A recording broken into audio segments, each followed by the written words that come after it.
So it's a dreary Sunday afternoon, just before the winter holiday. And I come to you today to share something that's been tramping through my mind for a while now. As it is obvious, I am a woman. I haven't always been a woman. I start off as a girl, like most of us. Then and now, I struggle with my gender because also, as you can see, I am a Black woman. Attached to me are many stereotypes, whether accurate or not. And with every step I take in my career, within the business world, within my friendships and relationships, with my diversity efforts, I'm also confronted with my gender and my race. So, this talk today is to all girls and women. They are some of my experiences, some of my pain, some of my growth, but more importantly, my comfortability with being a Black woman or simply a woman. When you look in that mirror, facing you each time you look is the little girl you used to be. And whether you are 6 or 60, that little girl is still looking at you, waiting on you, supporting you, uncertain. And as we, as women, look at ourselves and look at each other, we must find commonality. We must remove competition between women and girls. I understand when you're playing a sport, makes sense, competition should exist, but it should be reasonable competition. You don't want to succeed at the pearl of someone else. You don't want to be the best you can be by tearing down another woman. I have a large community of people, and a good number of that community are women and girls of various ages. I advocate, I speak for, I act upon, I put skin in the game because none of this was done for me. There was no one to mentor me, to advocate for me, to recommend me. What I experienced more was being told what was wrong with me, being told I can't, being told I'm not competent or intelligent enough for what I was striving for. And believe it or not, I bought into that. Whatever someone saddled me with, I assumed it was true because I had no way to know that it was not. You can't be a CIO. You can't be a CTO. You can't be a president company CEO. You can't be a leader. You can't be a game changer. You can't do anything except for these jobs we allow you to have. Go back to where you came from. Go home and have babies. Be a housemaker. Don't you dare consider the workplace. Don't you dare consider striving beyond what we have allotted to you. Don't you dare challenge us in what we have said.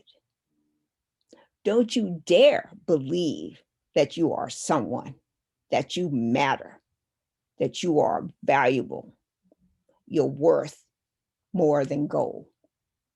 Don't you dare think that you belong. Don't you dare speak to me in that tone. Let me give you my perspective of who you are. Regardless to whether it's true or not, I'm going to tell you who you are. All of that pushed me in this little tiny box that I believed and held on to with all dear might. If you understand human nature, you know we are more inclined to believe the bad than the good, right? So I'm not that smart. I'm not beautiful. I'm not capable of leading. I am just a Black woman. What possibly could you bring to this conversation? What possibly could you do? And so all of those naysayers defined for myself who I was. So the purpose of this talk is to tell you, shun that, shut that up, quell it, mash it down. It is not true. You can be anybody you want to be.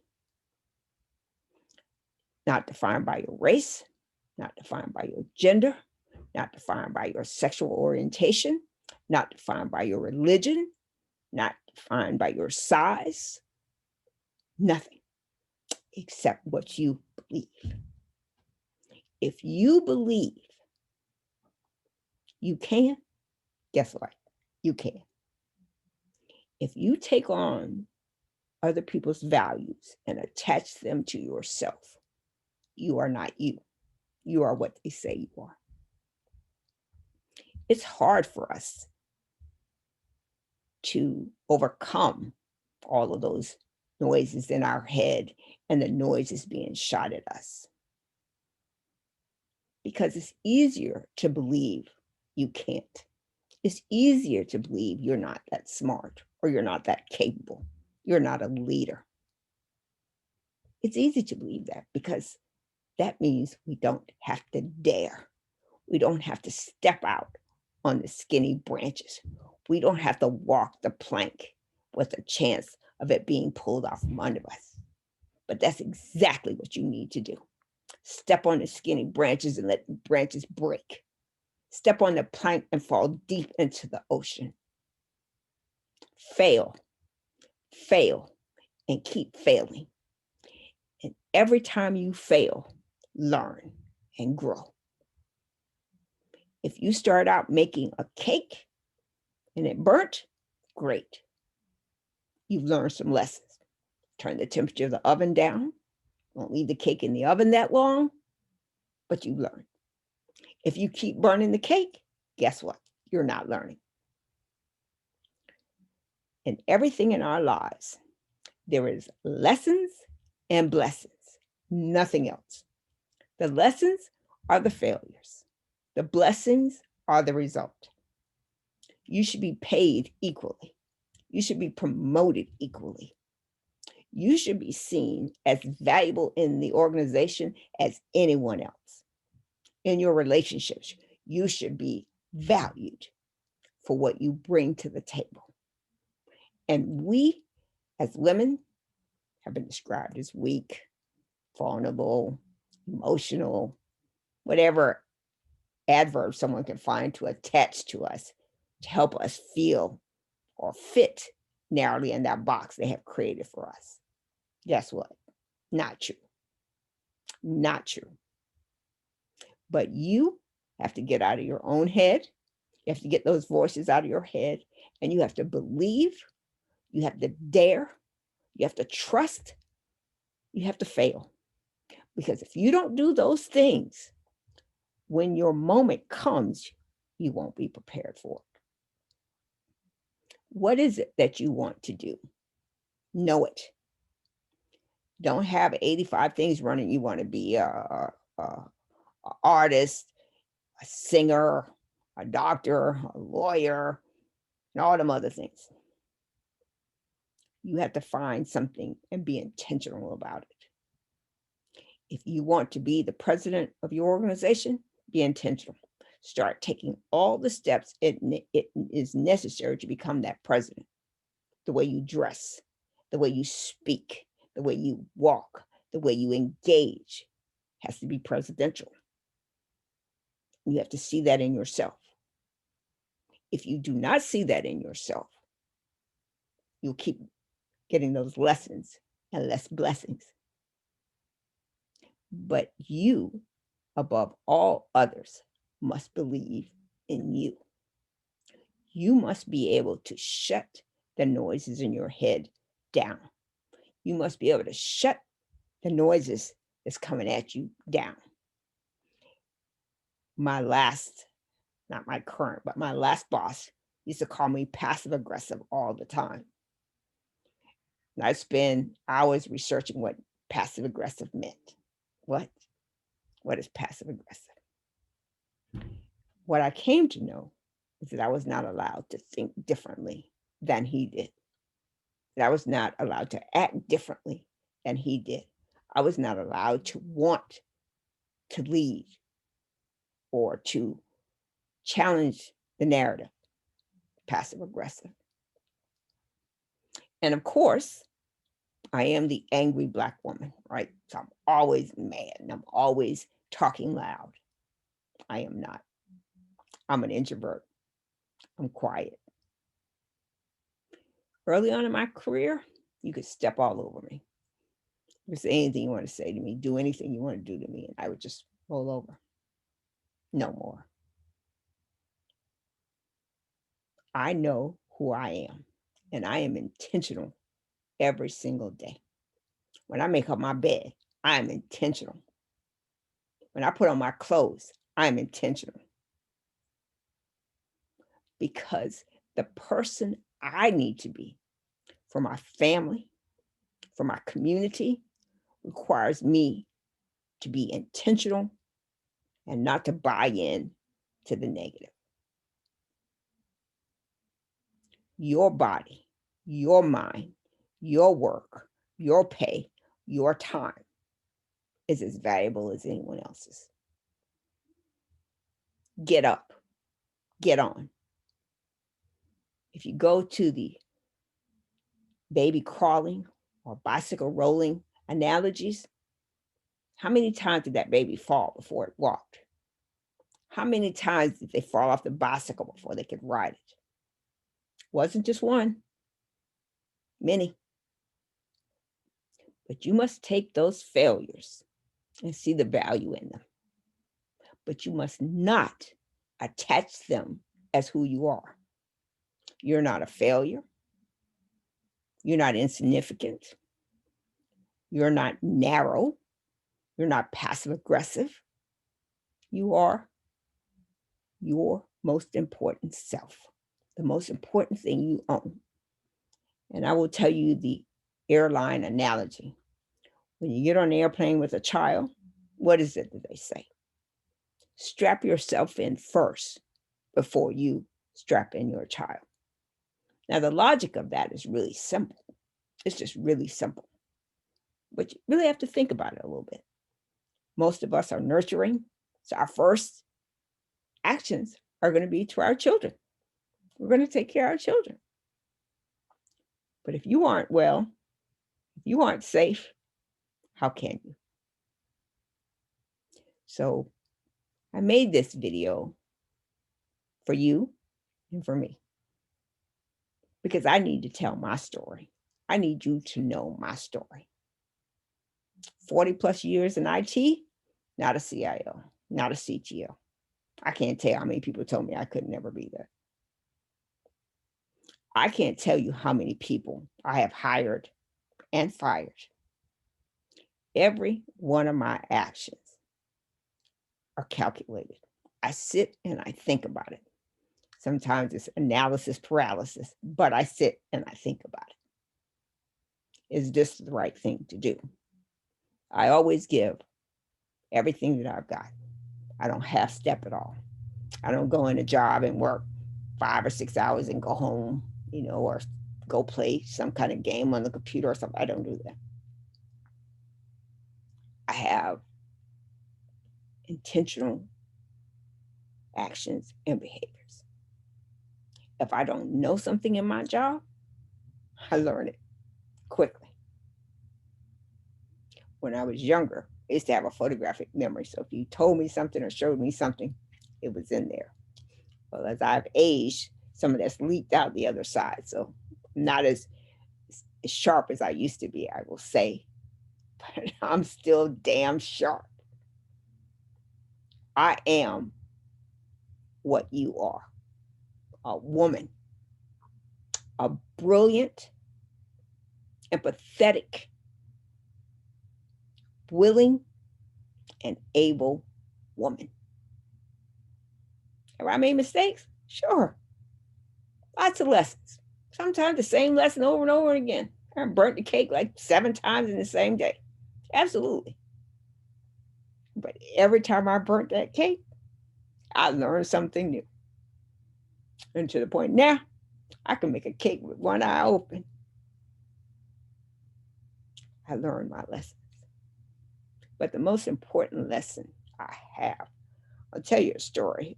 When I was young, much younger, I had an occasion to meet an older Jewish woman. I don't know where we are that I happened to come in contact with her, but she said to me, every time you take a hurt and put it in your gunny sack, you're making a heavy load for yourself.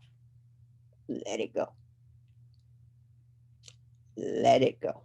I'm going to say it one more time. Let it go. If it didn't turn out right, learn the lesson, let it go.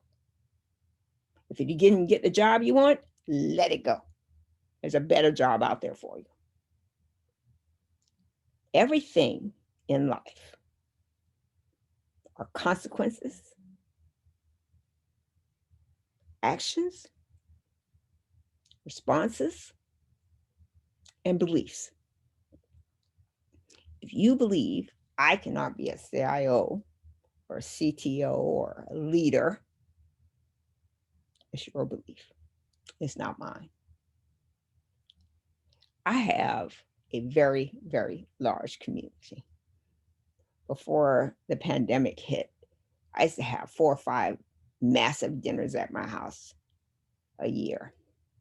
Students, lawyers, leaders, all kinds of people. People usually say when they come to my house, it's like going to the United Nations because you never know who you're going to see, and there's so much diversity there. Because I believe that diversity is not simply a skin tone or a gender. I believe diversity is diverse ideas, diverse actions, diverse persons, and diverse thoughts. They do not operate separately, they operate together. If you hire a Black or brown people, you haven't done anything diversity, you just check the box off. If you lead or run an organization and you look around the room, everybody looks like you, that diversity plan you got, that diversity officer you have, it's a waste of time. So my example, you lead an organization, everybody's around your age, mostly your gender, mostly your race, mostly your education. That's not diversity. When you hire someone who may be new to the field or coming from a different industry. But in order to accomplish that, you've got to have different people on your search committee. If everybody on your search committee meets the U criteria, you aren't going to get a diverse pool. It's been said many times that the reason why there aren't more Black and brown people in leadership roles because they can't find them. Let me be 100% frank with you. That's a damn lie. What that is a policy or practice that works for whoever said it or whatever organization put that in place. Yes, the bar for Black and brown people is a high bar, but we climb it. We don't half work. We don't half step. We bring our A game. The problem is our A game is challenging someone else's B game. And this is true for women as well. So there's a diversity chat, a TED diversity chat, and it's done by a woman by the name of Ara Mahadawi, and it's a TEDx Hamburg chat. It's a profound talk, absolutely profound. In it, she says there are more men named John in leadership roles than there are women. Now think about that for a minute. More men named John than women. And of course, we know John is a popular name, but more men named John than women. Why is that? Because whoever is hiring, promoting, paying is intentional. We call that homosocial reproduction. I prefer to be with people who are like me, whatever that may mean. When you make comments that are intended to oppress, repress, depress another person, that's an intentional action. So we have said for years, sticks and stones may break my bones, but words will never harm me. Lies. Sticks and stones may break my bones, but my bones will heal. Those scars that you imprint on my brain may not, because I may accidentally or intentionally believe those scars when you tell me I'm not smart, I'm not beautiful, I'm not engaging, I'm not intelligent. I tell a lot of my friends this one statement: put the bat down, because we do more to ourselves than any person in our community. We are hard on ourselves. We're not forgiving of ourselves. We hold ourselves to a standard that's almost unreasonable. Like, how could you burn the cake? How could you do that? Easily. I'm a human being, a flawed human being. I'm gonna make mistakes every single day of my life. I was supposed to be somewhere at 4 o'clock. I'm gonna get there at 3 o'clock. Oh my goodness. I'm one of those people who never late, so probably gonna get there earlier than later. But I condemn myself for getting there. I mean, like, I was supposed to be there at this time, and I'm here at that time. Okay. Long as you don't make that a habit, it's okay. But put the bat down. Whatever your childhood and your friends and your significant other and your children and all those people apply to you, make sure it fits. If your colleagues tell you you are too dark, you are brunette, you're too short, whatever it is, that's their opinion. It only matters if you accept it.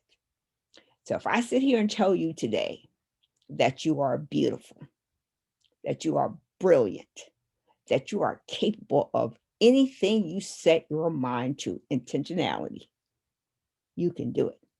Now, will you believe me? Will you trust me? Or will you say, that's too big a task? You must choose who you are. If you believe what others say, then you belong to them. If you let the voices in your head drive you, then you belong to those voices. But if you are intentional, write it down. You want to be the CIO like I want? Write it down. Do CIO actions. Lead like a CIO. Review what you've written down. Pay attention to what people in that role are doing. Learn. They've got a gazillion online things, and a great number of them are free. You have to set your intention. There is an old biblical statement that says, "You have not because you asked not." Now tell yourself that. You have not because you asked not. Now, asking is not going to someone and saying, I want to be a CIO. How do you think I can do that? That might, work, get you some information, meet a CIO, talk to them, see what their paths are. It's helpful. But that's not going to be your path. Your path is going to be one you create. If you want to be a partner in a law firm, find out what partners do. Learn what it is that you want to be. Be clear. Be intentional. Understand it. Understand the sacrifice, the efforts, the time, the commitment, the dedication. Understand it. Because that's how you succeed. You understand what it is that you say you want to do, and you commit to what it takes to do that. You may know me because of my diversity chats. I started these earlier in the year. I don't know how many I've done, a couple hundred, something like that. Some of them are as short as 30 minutes, and some of them are as long as 2 or 3 hours. I listen to people because your voice matters. Your story matters. Your experience matters. And that's what these chats are. They're not about solving the diversity equation, because that's going to take a lot of work from a lot of people to serve the diversity issues that we have in our country and in organizations. We have stereotypes and things that we believe that make diversity a challenge, right? So look at elementary school, Black and brown children, their grades or how poor they're performing becomes a thing. We've got research going back years that says, the bell curve and all these other things, that we're not that smart. I'm sorry, that's not true. When a child is in school, specifically elementary school, but I think it also applies to post-secondary education as well, how well they are received, seen, encouraged, supported has a lot to do with how well they do. If a child goes to school hungry, guess what? They're missing a key part of what they're supposed to have in order to learn. So that's a part of supporting them. Name calling, making people feel inferior, is detriment. And if you do that in elementary school, by the time that child gets to middle high school, they have completely checked out. And I don't care what color they are. But if you encourage, if you support, if you ask, that child has a really good chance of succeeding.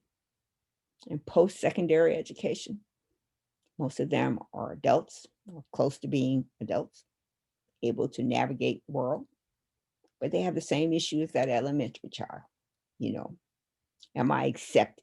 Somebody questioning how I got here. Somebody questioning where I'm here.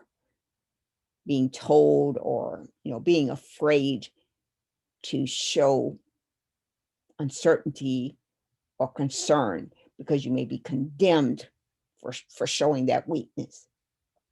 That's a failure of society. No one knows it all. Einstein, Newton, all the greats, Socrates, Plato, no one except for one. You know who that one is? Up there, the sky, the heavens. No one else knows it all. Every person that you know, I don't care who it is, has made mistakes, have screwed up, you know, done things they wish they could undo. But that's a part of your story. That's a part of your journey. You were supposed to do that. The thing you were supposed to get from that was to learn from it so that you don't do it again. And that's what it is to be human. To further extrapolate that, human is kind. Human is caring. Human is thoughtful. But to be a girl, a woman, that's exceptional. That's exceptional. And that's not any disrespect or disregard for what it is to be a man. But you have so much more than just that label. But you have to believe it. You have to know it. You have to fight for it. So when someone says you can't, you aren't, you don't, you shouldn't, you couldn't, you wouldn't, whatever it is, give that right back to them. You don't have to say a single word. Just don't put on that coat. Don't put that rock in your gunny sack. Don't do it. Get up, put on your clothes, write your notes for the day, what your agenda is, what you're going to do today, and then do it.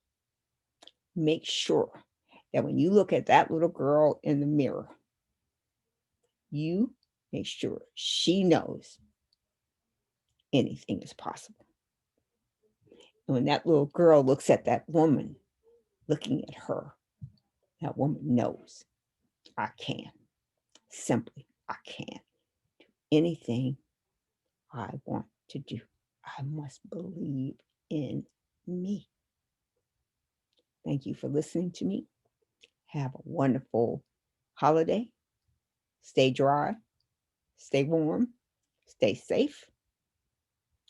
And I am Dr. Rochelle Newton. Thank you.